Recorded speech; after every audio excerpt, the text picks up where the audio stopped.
Welcome back to my new channel accounts Adda A0A। मैं हूं प्रियंका और आज मैं लेकर आई हूं जीएसटी का पार्ट 9। क्लास को आगे बढ़ाने से पहले हम एक बार पढ़ लेते हैं कि हमने प्रीवियस क्लास में क्या पढ़ा। ओके,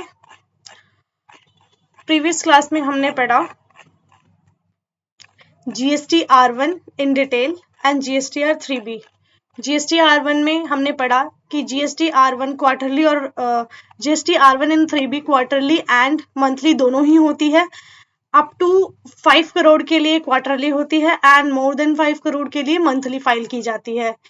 R1 में हमारी सेल्स की सारी डिटेल जाती है, जो भी हमारी सप्लाईज होती हैं, चाहे वो हमारी एक्सपोर्ट हो, और R1 में हमारी HSN समरी, इनवॉइसिंग समरी और B2C B2B सारी ही जो हमारी सप्लाई होती है इनकी डिटेल जाती है।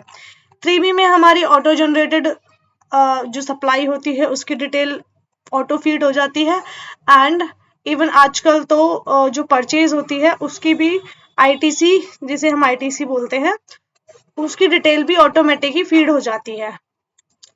एंड ये फीड कैसे होती है? जैसे अगर सामने वाली पार्टी आप अपनी GST R1 भर रही है जिससे हमने परचेज किया है, तो ऑटोमेटिक वो इनवॉइस उसके हमारे 2B में रिफ्लेक्ट होगा। जब वो इनवॉइसिंग करते हैं तो हमारे 2A में रिफ्लेक्ट हो जाता है। जब वो अपनी रिटर्न फाइल करते हैं तो हमारे 2B में ऑलरेडी रिफ्लेक्ट हो जाता है। हाँ, हालांकि ये हम पे डिपेंड करता है कि हमें किस किस पार्टी का इनपुट लेना है, किस किस का नहीं लेना है। हमने पहले ही पिछली क्लासेस में क्लियर किया था कि किन किन चीज़ों का हम इनपुट नहीं ले सकते हैं, राइट? तो हम अपनी 2B प्रॉपर तरीके से चेक करते हैं। एंड इसमें एक बात और है, अभी नई काफ़ी टाइम से ये आया हुआ है कि अगर कोई पार्टी रिटर्न फाइल नहीं करती है या रिटर्न फाइल करती है और आपके इनवॉइस की एंट्री उसमें नहीं मिलती है, तो आप उसका इनपुट क्लेम नहीं कर सकते। आप उस इनवॉइस को रिवाइज करवाकर दोबारा अपडेट करवाएंगे सप्लायर से बोलकर, तब उसका क्लेम कर सकते हैं। ओके, सो छोटी छोटी चीज़ें कई सारी होती हैं हमारी GST R1 और 3B में, ठीक है। अब जो R1 होता है उसमें हमारी आउटवर्ड सप्लाईज तो जाती हैं, लेकिन साथ में जो हमारी रिटर्न्स होती हैं, जैसे हमने किसी को सामान बेचा और किसी ने खराब सामान वापस कर दिया या फिर एक्स्ट्रा कोई भी प्रॉब्लम की वजह से मिसिंग हो गया, तो ये सेल्स रिटर्न के अंदर जाता है।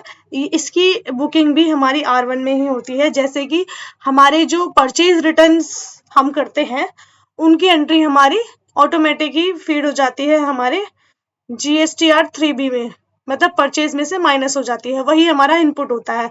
तो हमारा जो आउटपुट होता है वो टोटल होता है जो हमारा R1 में हम जो R1 की रिटर्न फाइल करते हैं वो, और इनपुट जो होता है वो हमारा टोटल रिफ्लेक्ट जो होता है 2B में वो होता है, जिसमें से हम जो रिटर्न्स होती हैं डेबिट नोट जो होते हैं वो माइनस कर देते हैं, वो होता है हमारा टोटल इनपुट। इसमें हम इसमें इंपोर्ट का भी जो इनपुट होता है वो भी ऐड होता है, ओके, और एक्सपोर्ट का जो होता है वो आउटपुट में ऐड होता है। सो आउटपुट में से इनपुट माइनस करके जो भी अमाउंट बचता है वो टैक्सेबल होता है।